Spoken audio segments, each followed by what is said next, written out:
Well, first of all, I should explain what FBM is. So FBM is an acronym, and it stands for Fulfilled by Merchant. Fulfilled by Merchant. So on Amazon, there's a couple of different things you can do as far as getting your product into the hands of the people who shop on Amazon. The two most popular ones are FBA, Fulfilled by Amazon, and FBM, Fulfilled by Merchant. So they're the two most popular one, and indeed FBA accounts for the majority of the distribution that Amazon does. So they tend to favor, of course, FBA, and that favoring of FBA is one of the main reasons not to use FBM. So let me see if I can explain why. Let me just see if there are here we go. All right, so we'll use this as an example. So now you know what FBA and FBM is. On Amazon, what Amazon is attempting to do is to maximize the customer experience in many, many different ways. And one aspect of the customer experience is the delivery experience. So what happens once they've ordered the product, how long until they receive the product, what state does the product arrive in, etc., etc. So that delivery cycle, Amazon looks to maximize the customer satisfaction within that delivery process. And so that's why FBA was born, to facilitate great experiences on the delivery cycle of a particular life cycle of a customer. So Amazon, therefore, favors FBA. When you're a seller on Amazon, you get an advantage by using FBA. And that advantage comes in a couple of different ways. The first advantage comes with on the Amazon search results. So, small dog toy. Let's just do a search for that. On the Amazon search results. So all things being equal, that's interesting. A search results page will favor products that are fulfilled by Amazon, that you will get added, it's called link juice, SEO juice. So you get an added bonus, if you like. You might get a couple of positions on the search engine results page just for using FBA, okay?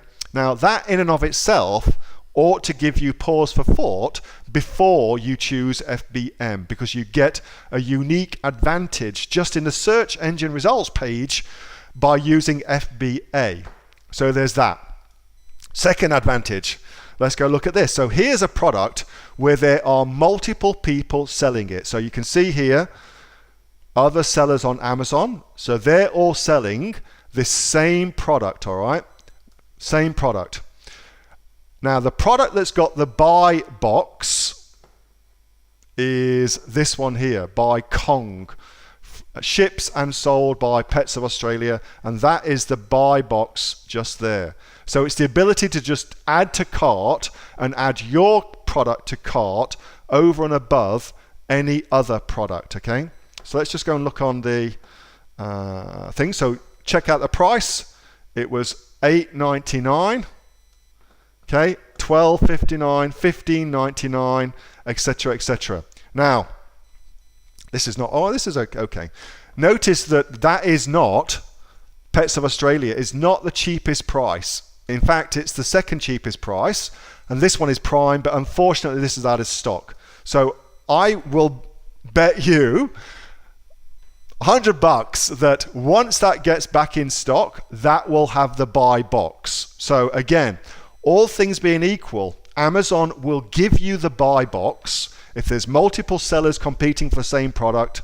All things being equal, ignoring price doesn't come into this, FBA is a huge influencer of winning the buy box. Huge.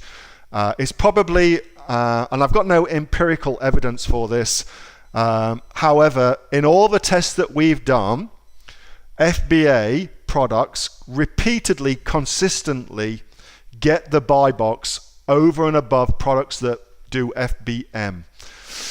So, and it's not price sensitive. So you can be the most expensive one and still get the buy box simply by using FBA. So that's also interesting.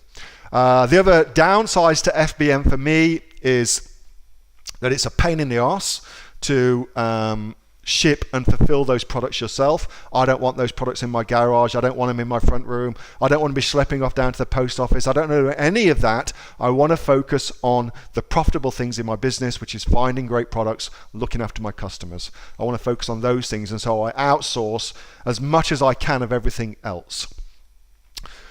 On the upside for FBM, it is cheaper.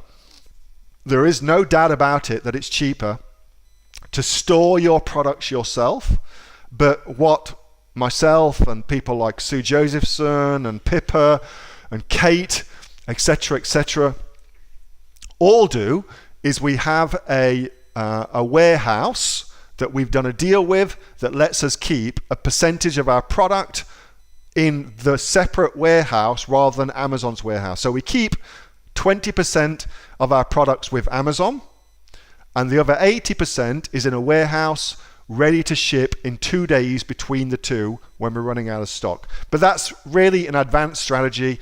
Only matters when you're selling, thousands of units a month. That's the point when that becomes interesting to do. Prior to that, I just wouldn't do it. I would do FBA. Hey, thanks so much for watching that video, and I hope that you got some massive value from it. Before you go, do you live in Australia? If you do, this is for you. Would you like to learn how to sell things on Amazon here in Australia? Would you like to know what sells really, really well and what sells for the maximum amount of profit?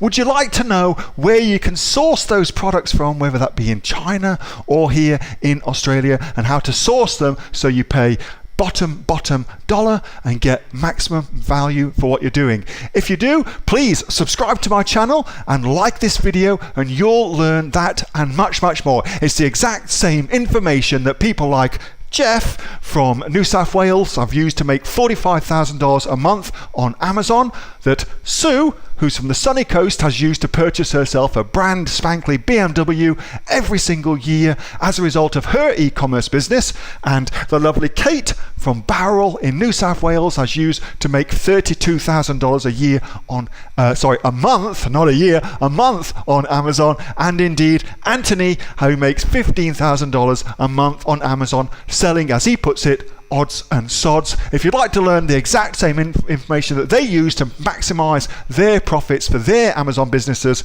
subscribe to this video, like my channel, post below if you want me to teach you something. Okay, I'm out of here. Speak to you soon. Bye. Subscribe. Do it now.